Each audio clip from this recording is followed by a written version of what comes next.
సంవత్సరాల తరబడి ఎన్ని మందులు వాడినా మీ మోకాల నొప్పులు తగ్గట్లేదా? ప్రాణ పెయిన్ క్లినిక్ లో అత్యాధునిక చికిత్స.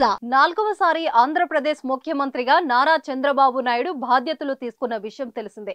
గన్నవరం విమానాశ్రయం సమీపాన కేసరపల్లిలోని ఐటీ పార్కు దగ్గర బుధవారం అంగరంగ వైభవంగా ప్రమాణం స్వీకారం కూడా చేశారు.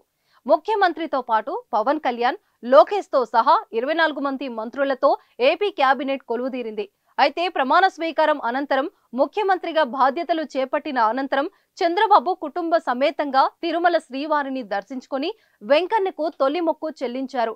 అంతకుముందు రేణిగుంట విమానాశ్రయంలో ముఖ్యమంత్రి చంద్రబాబుకు టీడీపీ నాయకులు, కార్యకర్తలు ఘన స్వాగతం పలికారు. విమానాశ్రయం వెలుపల ఆయనకు స్వాగతం పలికేందుకు పెద్ద సంఖ్యలో కార్యకర్తలు చేరుకున్నారు. అనంతరం అక్కడి నుంచి అలిపిరి వరకు కార్లు వెళ్లారు. ఆలయానికి చేరుకున్న సీఎం చంద్రబాబుకు టీటీడీ అధికారులు సాదర స్వాగతం పలికారు. తర్వాత దర్శన ఏర్పాట్లు చేశారు. దర్శనం అనంతరం వేద పండితులు వారిని ఆశీర్వదించి తీర్థ ప్రసాదాలు, స్వామివారి చిత్రపటం అందజేశారు. అఖిలాండం దగ్గర చంద్రబాబు కొబ్బరికాయలు కొట్టి మొక్కులు తీర్చుకున్నారు. తిరుమల పెద్ద జిఆర్ మఠానికి వెళ్లి ఆశీర్వచనం తీసుకున్నారు. చంద్రబాబు వెంట ఆయన సతీమణి భువనేశ్వరి, కుమారుడు లోకేష్, కోడలు బ్రహ్మణి, మనవడు దేవాంశ్ ఉన్నారు. సీఎం చంద్రబాబును చూసేందుకు వైకుంఠ క్యూమ్ ఫ్లెక్స్ దగ్గరకు టీడీపీ కార్యకర్తలు, నాయకులు భారీగా తరలివచ్చారు.